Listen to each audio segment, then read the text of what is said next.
kasi, yung Hudyo po ang pinili ng Diyos, yung mga Israelita. Pero nung bago siya pumanik sa langit, sinabi ni Kristo sa mga Hudyo, aalisin sa inyo ang kaharian ng Diyos. Mawawala pala sa Israel eh. Ibibigay sa isang bansa na nagkakabunga. Ang Pilipinas ay isang bansang mayaman sa kultura at kasaysayan, subalit mayroon din itong tinatagong misteryo na patuloy na pumupukaw ng imahinasyon ng karamihan. Sa loob ng mga talata ng banal na kasulatan, may mga salita na nagpapahiwatig ng mga katangian na maaaring magugnay sa Pilipinas, katulad na lamang ng Ophir na pinaniniwalaan ng karamihan na matatagpuan daw sa Pilipinas. Ang Ophir ay isang lugar na binanggit sa Biblia, partikular sa mga aklat ng Unang Hari at Ikalawang Kronika bilang pinagmumulan ng ginto, mga mahalagang bato at iba pang kayamanan. Subalit, hindi tinukoy ang eksaktong lokasyon. Maraming mga espekulasyon ang lumutang tungkol sa eksaktong lokasyon ng Ophir. Subalit, may isang bukod tangi ang nagpapahiwatig na maaaring ang Ophir ay matatagpuan sa Pilipinas. Bago ka magtaas ng kilay, bakit hindi mo muna pakinggan ang mga argumentong bubuo sa teoryang ito? Ang paghahanap sa lokasyon ng Ophir ay nagdudulot ng mga debate sa karamihan. Subalit sino at ano nga ba ang Ophir na binabanggit sa Biblia? May katotohanan ba na sa Pilipinas ito matatagpuan?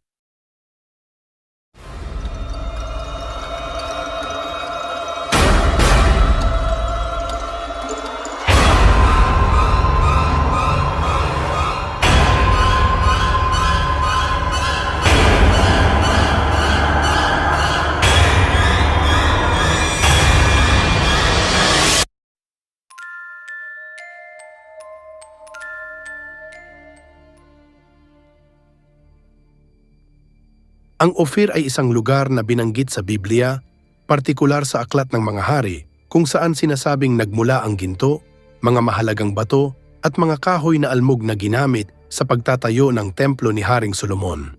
Maraming teorya ang umiikot sa lokasyon ng Ophir, ngunit wala pang tiyak na ebidensya na nagpapatunay sa tunay nitong lokasyon.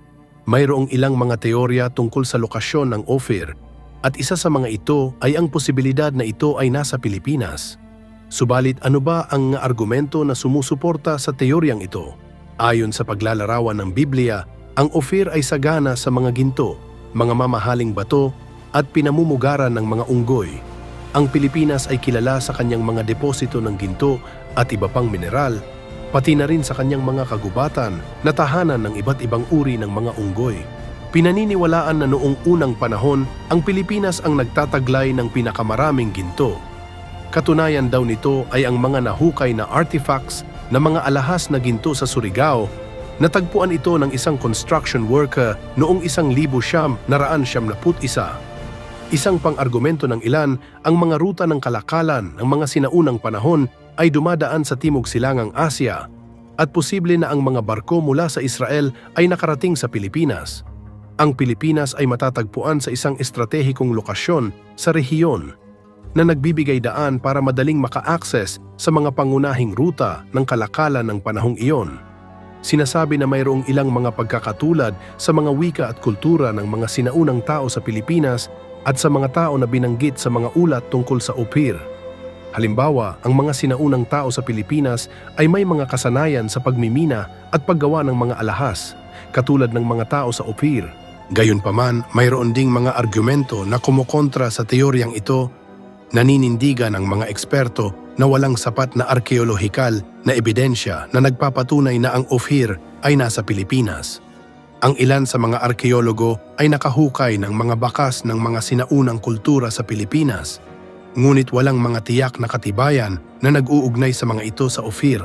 Mayroon ding iba pang mga lugar na itinuturing na posibleng lokasyon ng Ophir, tulad ng Timog Africa, India at Arabia.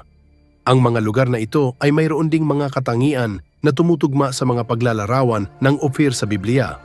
Bagamat may mga kontra, tiyak na may mga grupo ang naniniwala at sumusuporta na ang Ophir ay matatagpuan lamang sa Pilipinas. Hindi maitatanggi na may batayan ito. Halimbawa na lang na ang Pilipinas daw ay kilala sa mayamang deposito ng ginto mula pa noong unang panahon. Ang mga mina ng ginto sa Pilipinas na nagsimula pa noong 1000 bago ang Kristo.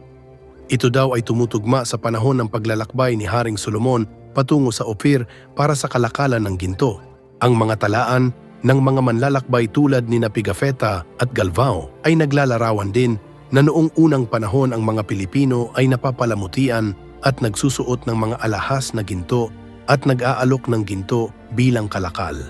Isa pa riyan ang mga paglalarawan sa mga taga-Ophir na tumutugma sa mga katangian ng Pilipinas tulad ng Golden One o Island of Gold. Sinasabi na maraming mga teorya at ebidensya ang nagpapakita upang suportahan ang ideya na ang Pilipinas ay ang Ophir.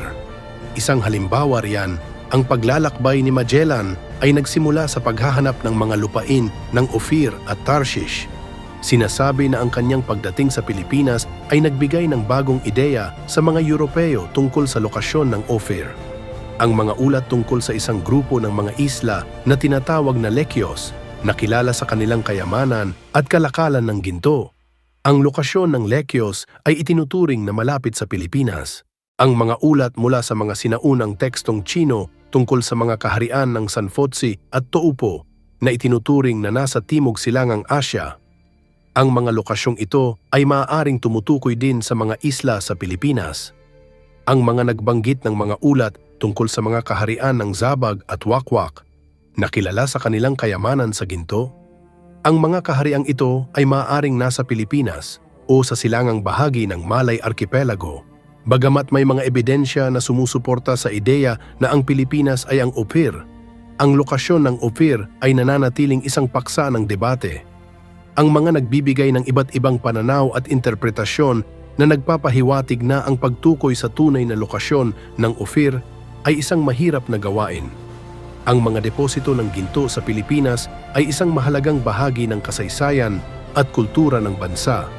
At ang kanilang koneksyon sa Ophir ay nagpapakita ng malalim na ugnayan ng Pilipinas sa mga sinaunang ruta ng kalakalan at paglalakbay.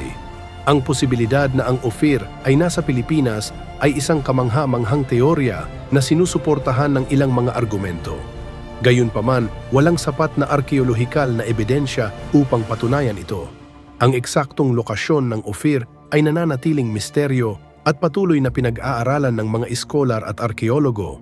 Sa iyong mga narinig, ano ang iyong pananaw tungkol sa teorya na ang Ophir daw ay ang bansang Pilipinas?